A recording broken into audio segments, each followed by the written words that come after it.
Vayamos, hermanos, ahora a la palabra de Dios. Vamos a estar meditando en la palabra de nuestro Señor. Y hoy iniciamos una nueva serie en la que estaremos hablando respecto a los sacramentos. Entonces, el pasaje que hoy leímos también habla acerca de la edificación, la necesidad que tenemos nosotros de ser edificados, y esto se logra a través de la exposición fiel de la palabra de Dios y también de la doctrina cristiana, que es necesaria para nuestro crecimiento y para que no seamos personas que son llevadas por cualquier viento de doctrina, sino que podamos ser edificados en Cristo.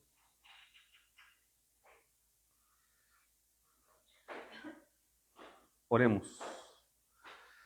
Padre todopoderoso y eterno, en esta mañana, Señor, te damos las gracias porque hemos podido leer tu palabra, Señor, que es la predicación tuya, Señor, hacia nosotros, y que lo haces a través, Señor, de las voces de las personas que conforman tu cuerpo, Señor. Es maravilloso que nos puedas dar este privilegio, Señor, de ser este medio de transmisión de tu palabra, Señor. También permites que podamos elevar nuestras voces para cantar a ti, Señor, de todas las maravillas que estás haciendo en nuestra vida, que harás, Señor, y de la esperanza eterna que tenemos en ti, Señor. Y no solamente nosotros, sino todos aquellos que pueden escuchar tu palabra y ser persuadidos por el Espíritu Santo conforme al Evangelio de tu gracia. En esta hora, Señor, nos ponemos delante de ti, Señor, para que escuches nuestro ruego y puedas atender, Señor, a esta necesidad también de ser nutridos con tu palabra en la exposición de ella. Que sean gratos los dichos de mi boca y las meditaciones de nuestros corazones delante de ti, oh Dios, roca nuestra y redentor nuestro. Amén.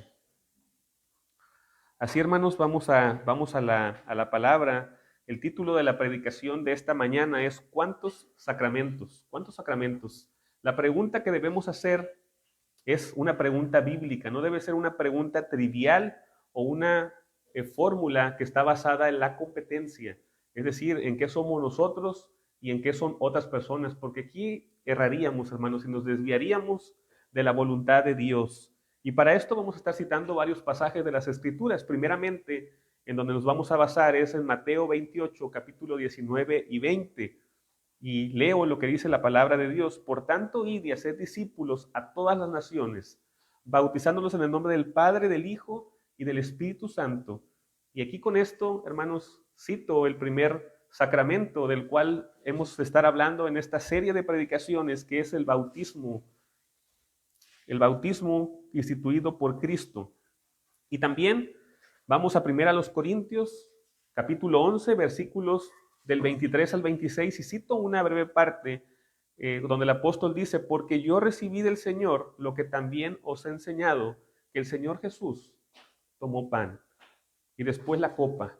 Entonces esto encontramos aquí en la palabra de Dios, y necesitamos mirar atentamente a lo que la Escritura nos dice respecto a lo que el Señor ha mandado a la iglesia. Ya en sermones pasados hablábamos que la postura de la iglesia respecto a las cosas que hacemos son determinadas por la Biblia, y esto lo llamamos nosotros el principio regulador del culto, que cada una de las cosas que hacemos son dictadas por la palabra de Dios. Que en este sentido hay algún tipo de flexibilidad en la forma en la que la ejecutamos o en la forma en que acomodamos algunas cosas, pero que no debe estar fuera de lo que el Señor nos enseña, y que hay algunas instrucciones que son muy particulares, a las cuales, como viene el detalle, tenemos que atenderlas como son. Y asimismo, debemos entender que los sacramentos debemos tratarlos de igual manera, bajo la óptica de este principio que regula nuestro entendimiento de las cosas. Entonces vamos a Romanos, capítulo 4, versículo 11, donde tenemos algunos textos de apoyo en los cuales es bueno meditar. Romanos 4:11 dice, y recibió la circuncisión como señal, como sello de la justicia de la fe que tuvo estando aún incircunciso, para que fuese padre de todos los creyentes no circuncidados, a fin de que también a ellos la fe les sea contada por justicia. Entonces aquí estamos apelando a uno de los sacramentos del Antiguo Testamento que era la circuncisión o que es la circuncisión. Y no es que la circuncisión haya finalizado de manera abrupta, sino que hoy entendemos que el propósito de este sacramento era que nuestro corazón fuese circuncidado o limpiado de toda impureza, y esto se ha cumplido en Cristo. Pero lo que encontramos importante aquí es que la Escritura nos marca que este sacramento de la circuncisión dice que se recibió como señal, como sello de la justicia de la fe. Entonces, esto es importante para que nosotros lo traigamos a los sacramentos del Nuevo Testamento. ¿Qué es el bautismo? ¿Qué es la cena del Señor? Es una señal del pacto de la gracia de Dios para con la iglesia, y es un sello de la justicia de la fe y de la obra de Dios para nosotros. Entonces, el principio aquí es exactamente el mismo. Ahora vamos a Hechos, capítulo 2, versículos 38 al 42, Hechos 2, donde encontramos aquí la ejecución de la institución del mandato apostólico de los sacramentos practicados hoy día en la iglesia. Hechos 2, 38 al 42, dice, Pedro les dijo, arrepentíos y bautícese cada uno de vosotros en el nombre de Jesucristo para perdón de los pecados, y recibiréis el don del Espíritu Santo. ¿Se dan cuenta aquí? El apóstol está haciendo el llamado respecto a las cosas que interiormente son por la fe. O sea, está diciendo que recibirán el don del Espíritu Santo. Entonces, cuando una persona es bautizada, creemos que Dios lo hace en el momento o que de alguna manera en el transcurso de su vida lo hará para cumplir su pacto con nosotros. Entonces pide primero arrepentimiento y después la obediencia del bautismo para que recibamos el don del Espíritu Santo. Dice, porque para vosotros es la promesa y para vuestros hijos y para todos los que están lejos, para cuantos el Señor nuestro Dios llamare. Entonces aquí también nos especifica para quién es el bautismo, para los que se arrepienten, para sus hijos y para todos aquellos que han de creer en la palabra del Señor. Y dice más adelante, seguimos leyendo, dice este versículo 41, dice, así que los que recibieron la palabra fueron bautizados y se añadieron aquel día como 3,000 personas, los cuales, dice que perseveraban en la doctrina de los apóstoles, en la comunión unos con otros, el partimiento del pan y en las oraciones. Entonces aquí encontramos este principio también de cómo es uno de los sacramentos.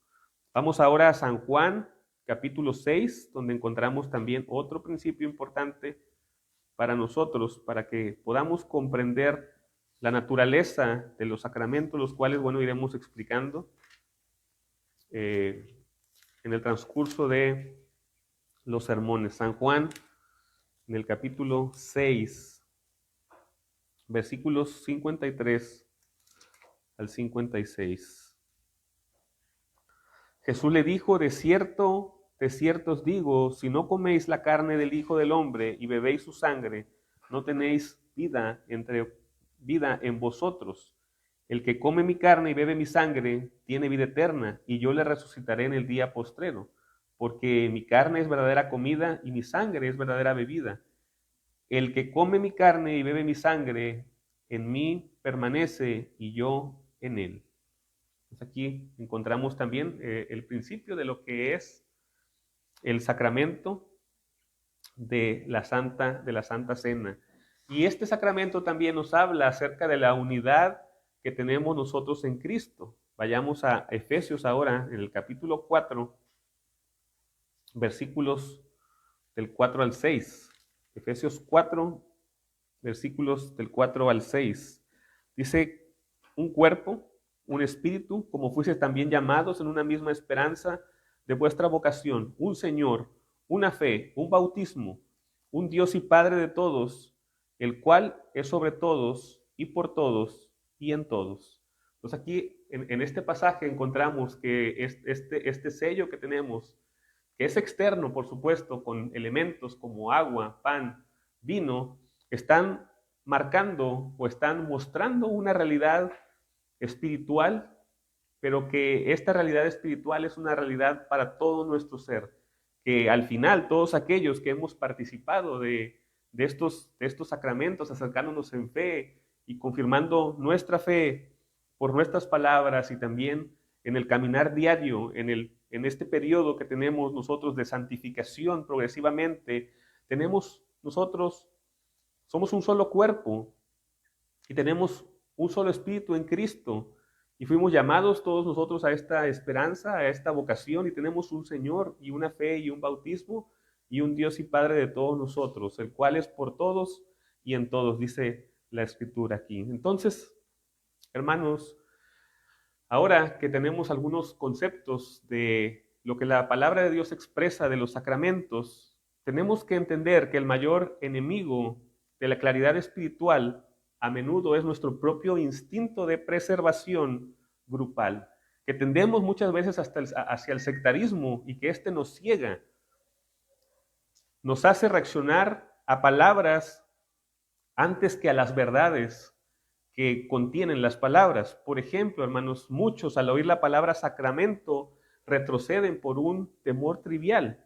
Algunos responden diciendo, y yo mismo lo dije tal vez cuando iniciaba la fe cristiana, esto suena a Roma, esto parece papista, esto parece de la Iglesia Católica.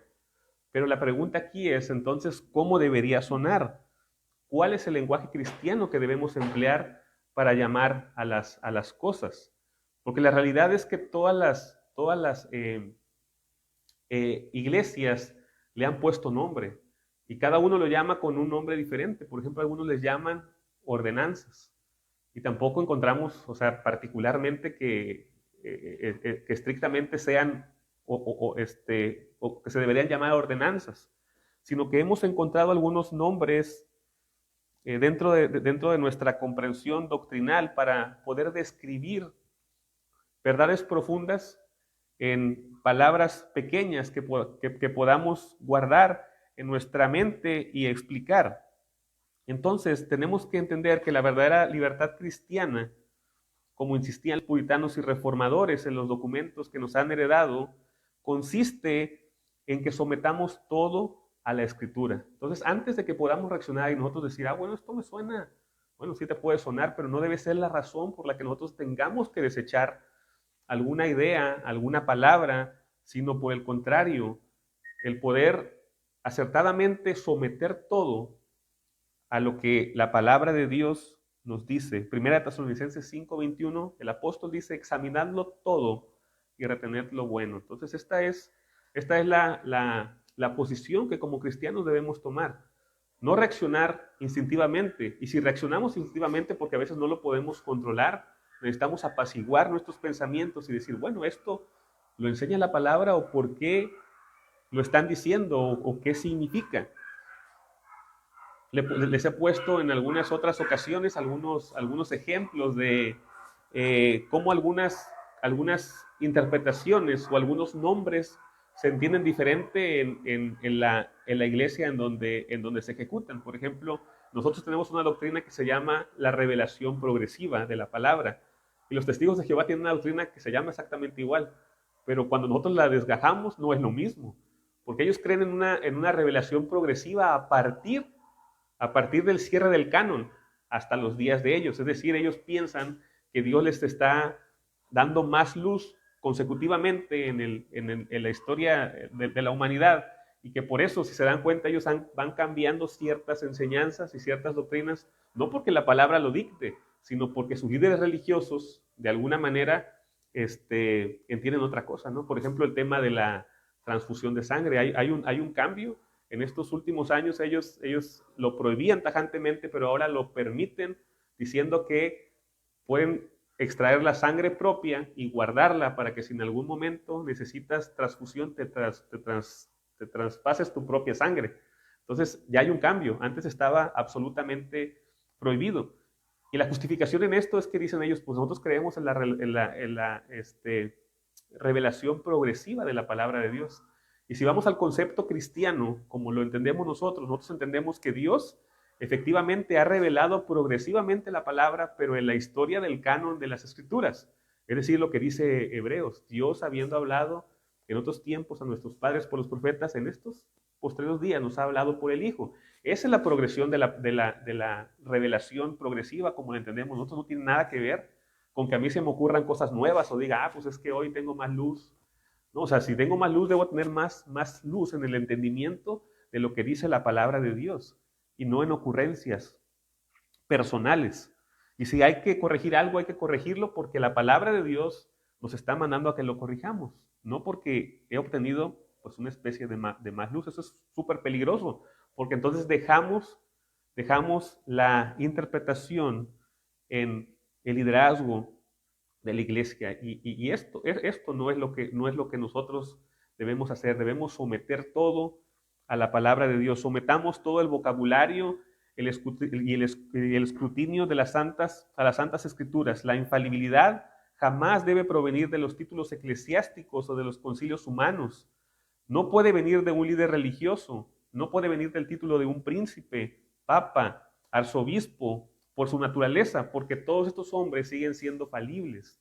Entonces, todos nosotros, a la hora de creer también en el sacerdocio de todos los creyentes, entendemos que tenemos esa falibilidad, que podemos fallar en ciertas cosas, que es más, podemos recibir cosas que a lo mejor en su momento las entendimos así, pero no eran las correctas. Y sería un error de nosotros decir, y bueno, y lo menciono porque yo lo he escuchado de algunos ministros que dicen, no, es que yo lo hago así porque así lo recibí, así lo entendí en el seminario. O sea, bueno, la formación del seminario es muy importante, hay que hacerlo, hay que estudiar y hay que prepararse, pero no podemos justificar nuestro entendimiento de las cosas en base a lo que hemos recibido. La Escritura nos manda con claridad a que podamos examinar todas las cosas. Entonces, cuando nos ponemos aquí, no estamos para defender una tribu o una denominación con orgullo humano, sino que lo hacemos para preguntarnos profundamente y evitar todo peligro,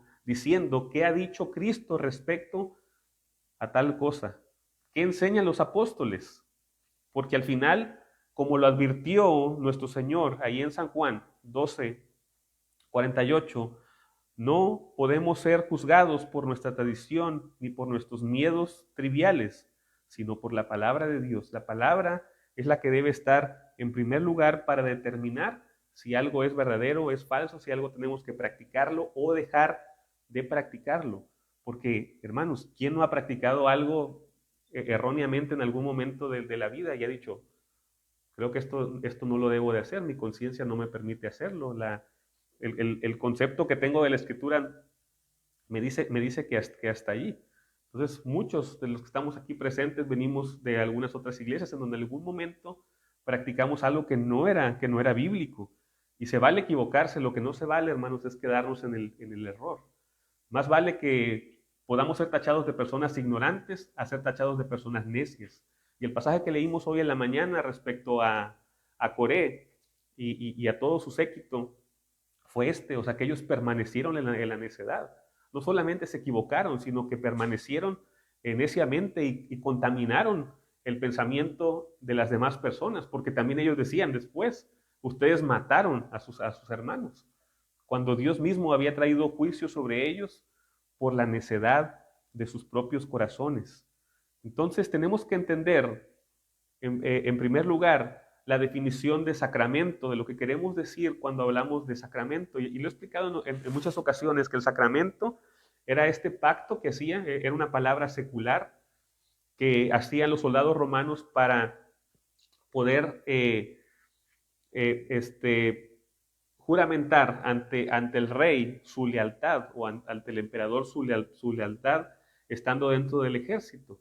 Y debemos entender, hermanos, también que hay muchas palabras en el Nuevo Testamento que son tomadas del uso secular del pueblo. Por ejemplo, la palabra iglesia no es una palabra, bueno, hoy día es una palabra que la tenemos en las Escrituras y es una palabra que usamos para referirnos al pueblo de Dios, a la nación santa, a la congregación, pero que se usaba originalmente para temas políticos, para temas sociales, que era un grupo de personas apartadas para un fin particular, y que el Señor toma esa palabra y la utiliza para hablar de aquellos que son apartados y puestos en una posición de santificación y de pacto delante de Dios. Entonces la palabra sacramento significa esto, donde Dios tiene un compromiso para con nosotros y nos está recordando a nosotros la obra que Él ha hecho. Es la mejor palabra que se encontró y es una palabra que nosotros podemos utilizar hoy sin ningún problema. Ahora, para saber cuántos son, debemos entender primero qué son, según el estándar bíblico y también de nuestra propia doctrina reformada. Y esto lo leímos ahorita en la Escritura, que son un sello y una señal. Son un sello y una señal. ¿Qué son los sacramentos? Son un sello y son una señal, pero es una señal y un sello particular. El libro de oración común que nosotros tenemos de 1662 define el sacramento como una señal exterior visible de una gracia interior y espiritual.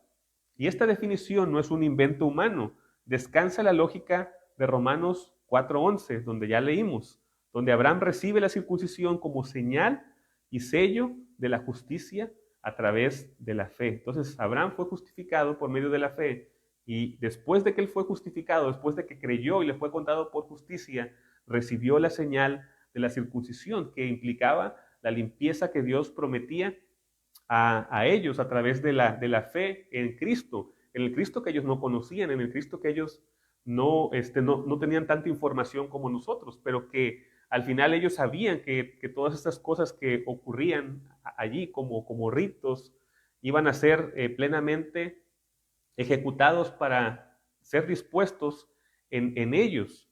Entonces, tenemos que entender la pedagogía divina, la enseñanza divina. Juan Calvino, en la institución, en el libro cuarto,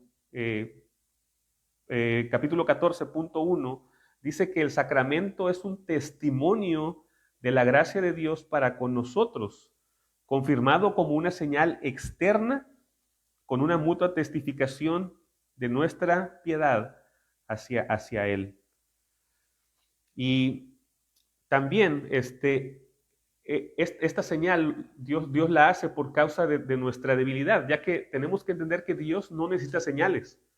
¿Sí? Por ejemplo, otra señal que tenemos, que no es un sacramento, pero que es una señal que Dios dejó, es el arco iris, o sea, en la que Él promete que jamás destruiría el mundo con agua. Entonces es una señal, y esa señal, digo, nosotros cuando a veces vemos que hay inundaciones, tsunamis y cosas así terribles, a veces podemos ver ahí el arco iris y nos recuerda, dice, está pasando todo esto, es terrible, mucha gente está muriendo, pero las películas que dicen que el mundo se va a acabar en agua son falsas, porque Dios ha dejado una señal para recordarnos en esto y nos transporta a esa promesa que Dios ha dado. Entonces lo hace por la debilidad que nosotros tenemos y lo expresa también Calvino de esta manera. Él dice que debido a que nosotros somos carnales, Dios nos guía a través de elementos materiales para que nuestra fe tenga un apoyo en donde nosotros podamos descansar. Entonces, vemos estas cosas y estas estadísticas que dicen, no, pues el mundo va a acabar en agua porque se van a derretir los polos y va a pasar esto por el calentamiento global y cosas así, ¿no? O sea, nosotros decimos, aunque el hombre tiene maldad y aunque hay tales factores en nuestro ecosistema, Dios sigue gobernando soberanamente sobre el mundo y de alguna manera Dios va a impedir que eso suceda porque lo ha dicho en su palabra y hasta el día de hoy vemos que ninguna de las estadísticas que dicen que van a ocurrir catástrofes de esta manera han sucedido. Entonces Dios que interactúa con su creación ha detenido todo esto, que a pesar de la torpeza del hombre y la falta de responsabilidad de nosotros como seres humanos, Dios está ahí interviniendo, Dios está ahí obrando, Dios está moviendo al mundo para que todo esto que se prevé no suceda, sino que Dios se mantenga como verdadero en todo momento y que su gracia, que es particular y también general, siga existiendo y que la lluvia y la comida y todas las cosas que necesitamos pues sigan existiendo para poder sostener a su creación. Entonces el criterio decisivo no es la antigüedad ni la costumbre, también esta es otra cosa que debemos nosotros ver, es la autoridad apostólica. El artículo 25 de la fe anglicana y la Confesión de Fe de Westminster coinciden en esto. Dicen que los sacramentos del Evangelio son aquellos ordenados por Cristo mismo. Entonces, ambos documentos que surgen de los teólogos anglicanos dicen eso, los sacramentos son aquellos que Cristo ha ordenado. Entonces, por eso citamos primeramente Mateo 28, donde dice, bautizándolos en el nombre del Padre, del Hijo y del Espíritu Santo. O sea, Cristo está mandando a que se haga esto. Ahora, hermanos, no todo rito sagrado es un sacramento. Esto nos debe de quedar claro. Lo que nosotros tenemos que hacer es poder entenderlo como un sello ordenado por el Rey. Solo es sacramento aquello que Cristo instituyó directamente como un medio de comunión para su pacto. Entonces hay algunos ritos que nosotros celebramos, por ejemplo el matrimonio, la confirmación, la ordenación, por ejemplo, la visita a los enfermos, la confesión, o sea, son ritos que nosotros como cristianos, que todas las iglesias en sus diferentes formatos lo celebran, pero no deben ser llamados sacramentos, no lo debemos elevar a sacramento. O sea, no sacramento en el sentido en el que nosotros entendemos como sellos del pacto de gracia de Dios. Por ejemplo, el matrimonio sí es un sello, pero es un sello entre dos personas. No es un sello entre Dios y la iglesia, no es un sello entre Dios y el cristiano. Igual, por ejemplo, la ordenación, igualmente también podemos decir que es un sello, es una marca en la que estamos validando que las personas que están predicando la palabra y ministrando los sacramentos son personas aptas y que hay un testimonio detrás de su ministerio en el que la iglesia misma pues coincide que son personas capacitadas para hacerlo y que el clero de la iglesia pues está diciendo efectivamente esta persona está capacitada para poder realizar tal oficio y es un sello y también hay un compromiso, pero no lo podemos elevar nosotros al grado de sacramento para la iglesia. Entonces, debemos tener algunos criterios de excelencia bíblica para que podamos tener claro lo que nosotros entendemos y explicamos y también practicamos. ¿Por qué sostenemos que solamente hay dos? ¿Y por qué no 7? Porque la iglesia romana tenía 7 sacramentos. ¿Por qué para nosotros solamente el bautismo y la cena del Señor? ¿Por qué de alguna manera podemos pensar que los hemos reducido de 7 a 2? Y es por esto, porque son mandatos de Cristo y son señales visibles. Entonces el sacramento del Evangelio requiere la unión de la palabra, el mandato y el elemento, es decir, la señal. Porque, hermanos, por ejemplo, ¿qué señal tenemos nosotros en el matrimonio? Cuando se casan, ¿qué señal hay? Regularmente el anillo de bodas, ¿verdad? Es lo que tenemos. Pero no es un mandato de Cristo. O sea, Cristo no ha dicho, cuando se casen, pónganse anillos. Eso es parte de nuestra cultura. Nosotros lo llamamos que es algo adiáfora, o sea, que no es algo importante. O sea, en realidad no es algo que afecte, o sea, que aumente o disminuya la validez del matrimonio. Si no hay anillos, no hay problema. Eso no los divorcia, no los descasa. Pero en el bautismo y en la Santa Cena debe de haber esos elementos, agua, pan y vino. Y eso no cambia, el Señor lo ha dicho así. Entonces el bautismo, hermanos, es un mandato para las naciones y es continuo, como lo dice Mateo 28. La señal es el agua. Igualmente, cito a Juan Calvino, subraya que el bautismo es un signo de nuestra iniciación en la iglesia y de nuestra limpieza en Cristo. Es una señal de iniciación en el camino cristiano. Entonces, ¿por qué nosotros también, bueno, esto lo vamos a explicar más adelante, por qué bautizamos a nuestros niños? ¿Por qué? Porque eso también nos lleva al compromiso de educarlos. Es decir, nosotros estamos diciendo, aquí están nuestros niños, y los traemos dentro de la presencia de Cristo, en donde hay un compromiso de que yo los voy a educar en la fe cristiana. Entonces el bautismo infantil compromete a aquellos que educan en la fe a sus hijos. Vemos que la cena es un poco diferente. Ahora, en la cena del Señor, el mandato explícito lo encontramos en 1 Corintios 11, cuando el apóstol repite las palabras, haced esto, en memoria de, haced esto, o sea, porque yo recibí del Señor. Y hay pasajes también en los evangelios en donde encontramos que el Señor instituyó la cena. Las señales de este sacramento son el pan y el vino, y aquí no lo podemos mutar, e inclusive hemos hecho apología en contra de esto, ¿verdad? De que el vino, o sea, el vino es algo importante que debe estar en nuestra mesa. No usamos jugo de uva, no podemos ocupar otro elemento, no podemos ocupar agua, no podemos ocupar Coca-Cola o algún tipo de jugo. Lo que nosotros ocupamos es el vino, porque Cristo lo ha instituido, y también pan. Entonces no podemos ocupar tortilla, no podemos ocupar otra cosa que no sea lo que Cristo instituyó, que es pan y es vino. Ahora, esto es por causa de la promesa en Cristo. No son actos vacíos ni señales simples. Dios actúa mediante ellos por su promesa. La promesa del bautismo la encontramos ahí en Hechos 2:38, en donde se vincula el perdón y el don del Espíritu Santo. Cuando nosotros somos bautizados, ¿qué representa? La limpieza, el perdón de nuestros pecados y también el don del Espíritu Santo. Ahora, ¿esto pasa? Sí, efectivamente pasa en nosotros internamente cuando es recibido a través de la fe. La promesa de la Santa Cena que encontramos en la lectura ahí de San Juan 6:56 vincula la permanencia mística entre el Hijo de Dios y Cristo.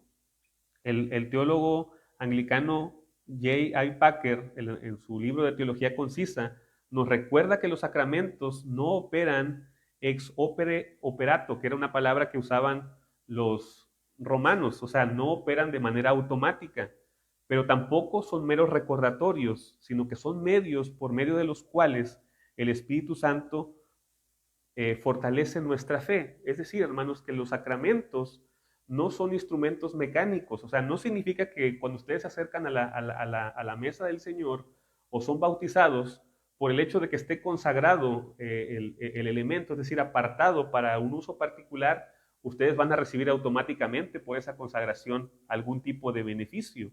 No son mecánicos, son un sello de la promesa, deben recibirse con fe. Y esta doctrina, hermanos, es vital, porque el lunes por la mañana, cuando la culpa los paralice por algo que ustedes cometieron, infructuoso delante de Dios, ustedes no van a depender de sus emociones, sino van a poder recordar el agua del bautismo, el sabor del pan y del vino, y van a tener la certeza de que el amor de Dios es tan real y objetivo como esos elementos que tú has podido tocar, porque el agua la puedes tocar con tus manos, porque el pan lo puedes tocar con tus manos y saborearlo, y el vino también. Esto es recibir los sacramentos con fe, que cuando tengamos tal debilidad podamos apelar a estos sacramentos, a esta participación y decir, bien, Cristo me ha perdonado y tengo como sello del pacto las aguas del bautismo que limpian, que purifican. Y asimismo, Cristo ha puesto su cuerpo para ser partido en vez del mío y ha derramado su sangre para limpiar mis pecados, como lo veíamos también en la mañana ahí en Isaías capítulo 1. Si vuestros pecados fuesen como la grana, van a ser emblanquecidos. Y si fuesen rojos como el carmesí, van a ser emblanquecidos. Entonces, para esto nos sirven los sacramentos, para que podamos pensar en ellos como la obra que el Señor está haciendo en nosotros. Hermanos, ¿qué les recuerda el anillo de bodas a ustedes? los que son casados, ¿qué les recuerda? Les recuerda que tienen un compromiso con esa persona con la que ustedes se casaron. Entonces, es lo mismo, hermanos, es lo mismo, pero en este caso lo hacemos con Cristo.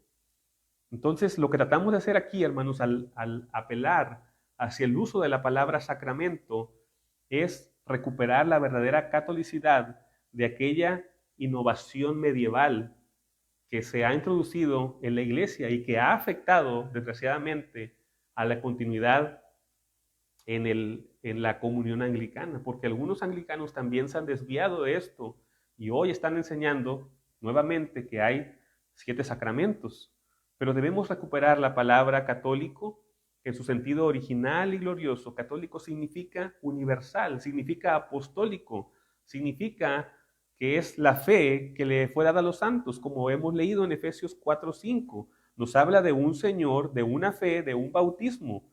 Entonces, somos católicos cuando permanecemos en la enseñanza apostólica. Los padres de la iglesia primitiva, como Agustín, reconocían centralmente solamente 2 sacramentos. Y son estos mismos que tenemos nosotros, que aunque eran pocos en número, son grandes en significado. Entonces no estamos de acuerdo con la catolicidad romana, porque igual cuando hablamos de católico, cuando usted, hermano, en la liturgia dominical o en la liturgia de la oración vespertina o matutina, cita el credo y dice creo en la iglesia católica, no nos estamos refiriendo a la iglesia católica de Roma, porque ellos tienen un concepto diferente al nuestro de lo que la catolicidad es, porque la catolicidad romana es una catolicidad meramente institucional, pues su doctrina católica se basa en someterse a la autoridad del obispo de Roma. Cuando nosotros decimos católico, no debe de venir a nuestra mente el deber hacia el obispo de Roma en ningún sentido, ni a nadie, o sea, ni al predicador, ni a el obispo, ni a nadie. O sea, cuando hablamos de católico, nos estamos refiriendo a esto, al mismo Señor que tenemos, a la misma fe que compartimos y a los mismos sacramentos a los que hemos sido acercados. Entonces, apelamos más bien nosotros a esta catolicidad bíblica que encontramos aquí en la palabra de Dios, en donde entendemos que inclusive, hermanos, nosotros como iglesia local podemos mantenernos uniformes lo más posible que podamos, pero cuando hablamos de la catolicidad y de la iglesia en todo el mundo, de esta iglesia visible, entendemos que pese a nuestras diferencias de lenguaje, nuestras tradiciones locales o nuestra cultura, etcétera, estamos bajo el mismo ADN del nuevo nacimiento, que nosotros podemos llamar a un hermano, aunque sea de otra iglesia o de otra denominación, hermano, con toda confianza, porque el ADN del nuevo nacimiento está en él y está en nosotros. Entonces, a esta catolicidad a la que estamos apelando. No es una catolicidad institucional, sino es una catolicidad en la que el evangelio es extendido a todos los hombres, y todo aquel que cree y ha nacido de nuevo es hijo de Dios y es nuestro hermano y tiene vida eterna en Cristo. Ahora, también debemos de ver el desarrollo posterior y la poda necesaria que tenemos que hacer a la hora de utilizar estas palabras. La lista de 7 sacramentos no se formalizó originalmente en la iglesia primitiva, sino hasta el siglo XII con un hombre llamado Pedro Lombardo, y después oficialmente la iglesia romana en el Concilio de Trento, cuando pues viene el tema de la reforma. Ellos tienen que ver, y parece que ellos sí nos llevan la contra, ¿verdad? Pues ellos tienen 2 sacramentos, vamos a poner 7 nosotros, ¿no? Entonces, a lo mejor no era malo la idea de Pedro Lombardo en sí, cuando lo pone, sino que intentaba sistematizar una línea que cubriera todas las etapas de la vida, porque los sacramentos, estos sacramentos que son llamados sacramentos, estos 7, en realidad es lo que cubre toda la vida, ¿verdad? Por ejemplo, el matrimonio, la confirmación, la ordenación en algunos casos, ¿no? Y la extrema unción o la visitación de los enfermos, pues es lo que tarde o temprano tienes que ir y visitar a un enfermo, a un hermano que va a partir, leerle las escrituras y demás, ¿verdad? Son cosas que sí nosotros practicamos, pero que no llamamos sacramentos. Y como que Pedro Lombardo trató de cubrir todo el espectro de la vida del feligrés para que tuviese este apoyo y este respaldo, por parte de la iglesia, pero erró en este sentido de elevar estas buenas prácticas y piadosas a un punto en donde no debían estar elevadas. Entonces, nosotros tenemos que lograr regresar a las Escrituras para tener algo como si fuera un título de propiedad limpio, en el que no se necesita ser impugnado, modificado, porque somos fieles a la historia dentro de la voluntad revelada de Dios por sus dos testamentos. Aquí, hermanos, aplicamos el principio de 1 Corintios 4:6, de no ir más allá de lo que está escrito. Y al reducir los sacramentos a dos, la Reforma no estaba inventando una nueva iglesia, sino estaba podando las innovaciones humanas para dejar el árbol bíblico. El anglicanismo reformado es católico bíblico, no es católico romano, y tampoco es medieval, es bíblico en el sentido de lo que nosotros acabamos de expresar ahora, que creemos en una sola iglesia, en un solo bautismo, y que creemos en que estas promesas del Evangelio son reveladas al género humano. También tenemos claridad de esto respecto al artículo número 15 que habla de los sacramentos, porque bien, las iglesias de la Reforma nacen en un momento en el que ellos eran parte de la iglesia romana, era la iglesia más extendida en ese tiempo, y sus dominios habían alcanzado básicamente a toda la Europa o el mundo conocido de aquel entonces, y ellos, o sea, todos venían de ahí, o la mayoría venía de ahí. Lo que intentaban no era acabar con la iglesia, lo que querían era volverla a las escrituras, querían reformarla, querían volver a tener este cimiento apostólico y dejar de lado aquellas tradiciones que solamente eran inventadas por los hombres. Entonces, hermanos, ¿qué hacemos con el matrimonio? ¿Qué hacemos con la confirmación? ¿Qué hacemos con la ordenación? ¿Qué hacemos con la penitencia? ¿Y qué hacemos con la visitación de los enfermos? ¿No? Tenemos que decir que estas prácticas son buenas, pero no son sacramentos del Evangelio. El artículo número 25 los describe como estados de vida permitidos o ritos que han crecido de la imitación corrupta también de los apóstoles, a malos entendimientos de esto, pero son cosas que son buenas. Por ejemplo, el tema del matrimonio en Hebreos capítulo 13, versículo 4, dice que el matrimonio es honroso. Entonces no estamos diciendo que no, pues no se casen, o sea, el matrimonio es malo. No. Pero como lo explican los reformadores, el matrimonio es una institución que se dio en el Edén. Es para toda la humanidad.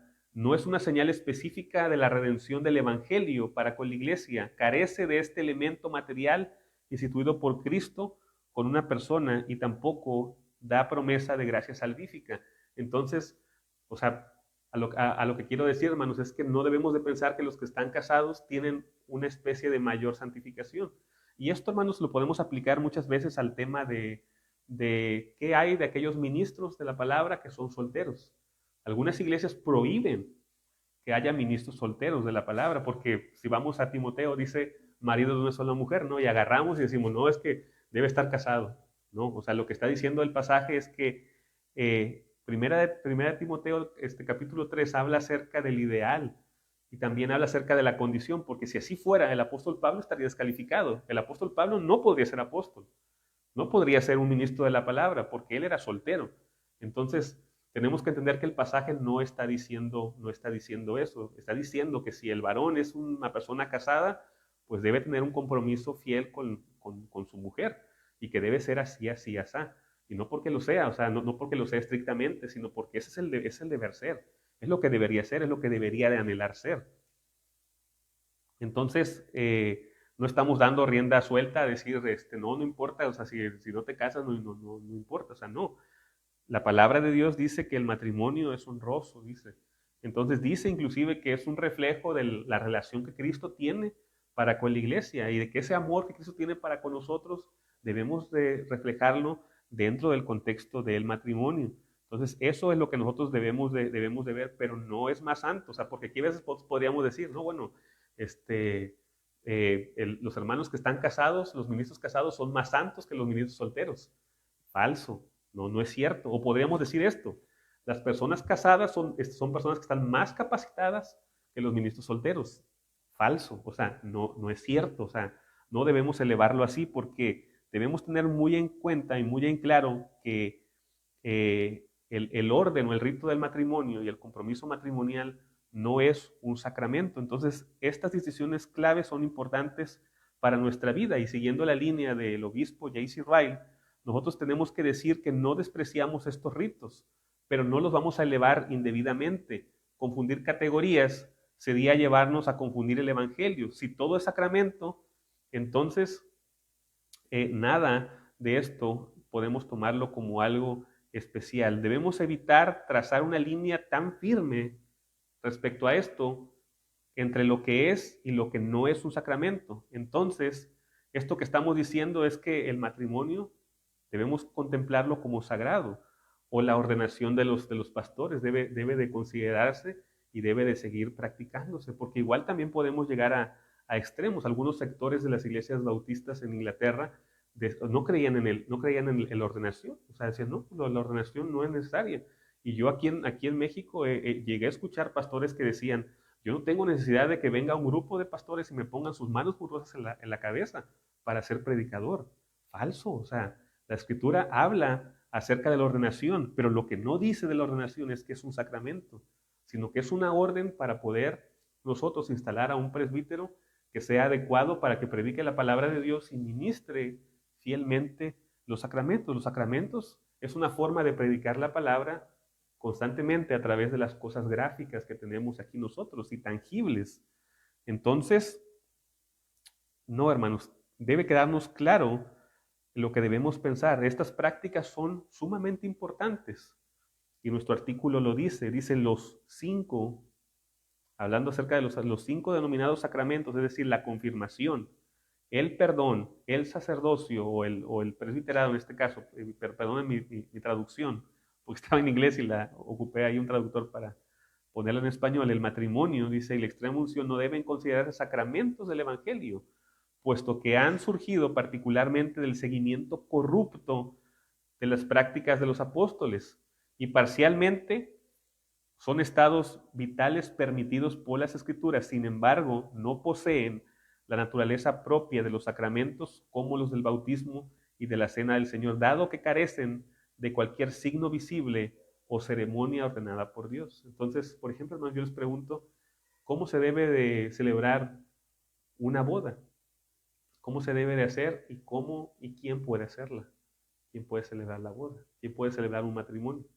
Entonces, dependiendo del lugar en donde nosotros estemos, va a haber ciertas variantes, ¿verdad? Por ejemplo, en Estados Unidos al pastor se le permite casar legalmente a una pareja. En México no se permite. En México nosotros lo que aplicamos es dar la bendición hacia el matrimonio. Pero entendemos que el matrimonio es la resolución de un acuerdo mutuo entre dos partes que están consciente y libremente de que quieren unir sus vidas para poder formar y ser una sola carne y para ayudarse mutuamente en todas las cosas y para crecer juntos cristianamente. Entonces, eso es lo que nosotros entendemos en concepto general, pero no dice la Biblia cómo vamos a celebrar la fiesta, no lo dice. No dice qué debe de haber, no dice qué no debe de haber. O el vestido blanco, ¿a poco está en la de la escritura?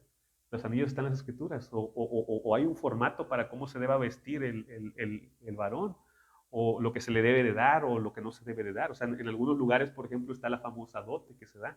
En algunos otros no es así. En algunos lugares, el papá de la novia paga la boda, y en algunos otros no es así. Entonces, hay variaciones en esto, pero lo importante es lo que la Escritura habla respecto al matrimonio, que el matrimonio es santo, es agradable delante de Dios.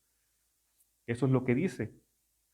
Pero no, o sea, deja abierta esta expectativa para nosotros y que tenemos que aplicar aquí nuestra razón para poder llevarlo de una manera que también Dios sea glorificado en esto que estamos haciendo. Y podemos verlo, hermanos, aquí como una brújula y como un bastón, estas dos partes que estamos explicando hoy nosotros.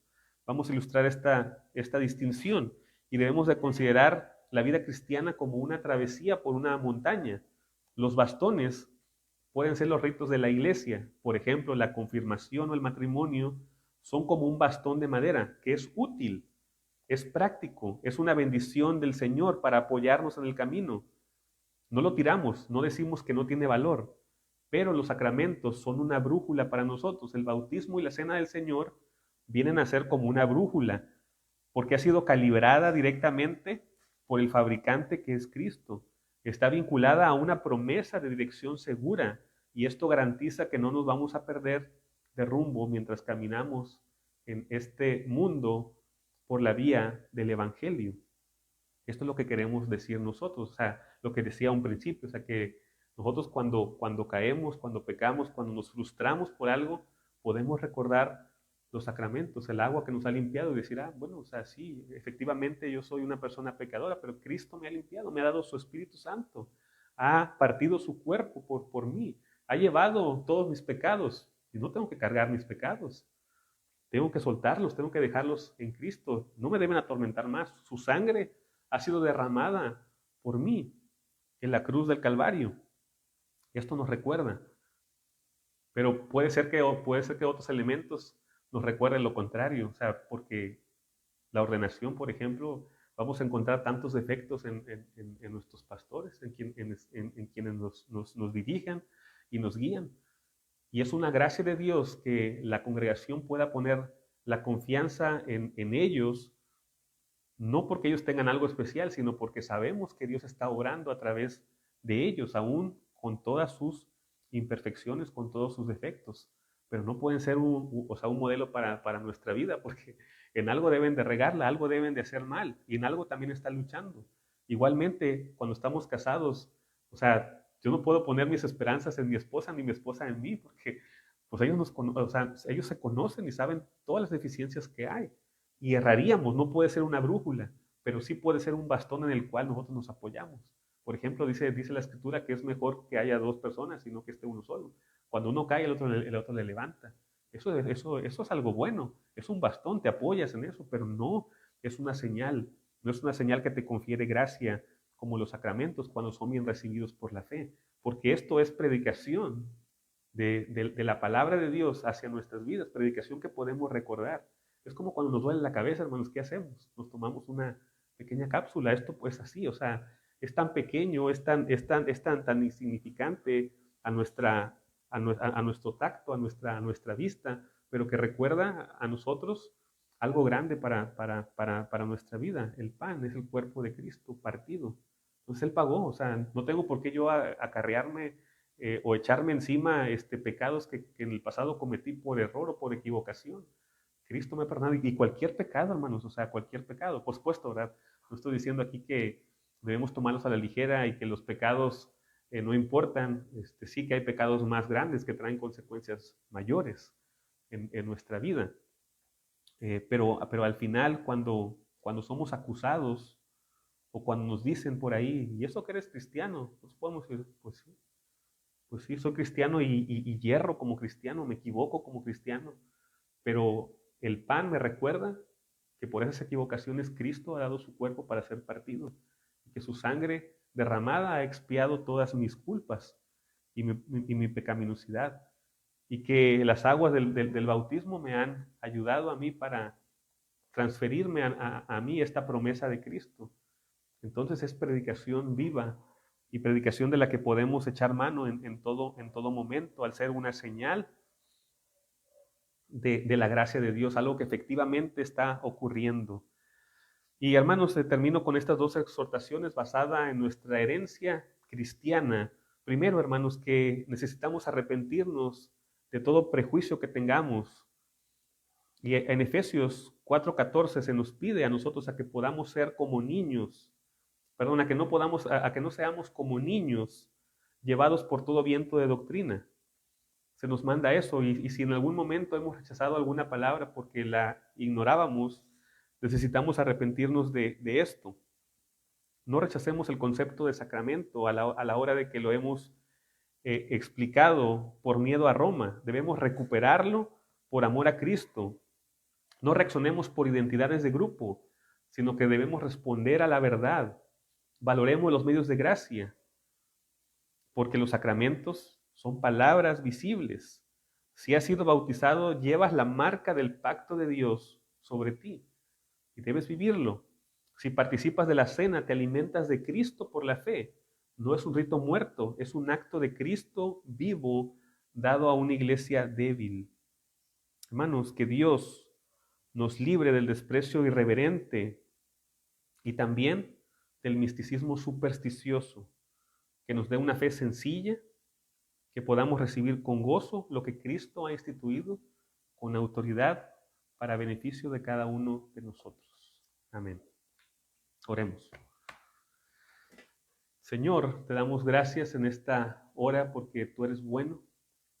Señor, te damos gracias, Padre, por tu palabra. Señor, te damos gracias por todo lo que haces. Gracias por tus promesas y gracias por la seguridad que tenemos en ti. Permite, Padre, que podamos hacer uso de todos estos medios de gracia que pones a nuestra disposición, principalmente la palabra de Dios, los sacramentos y asimismo el consuelo de la oración y tu intervención divina en todo momento en nuestras vidas. Señor, suple todas nuestras necesidades, tanto del cuerpo como de nuestra alma, Señor, y guíanos y dirígenos en nuestro transitar en esta vida, Señor, hasta que lleguemos a tu presencia. En el nombre de Jesús. Amén.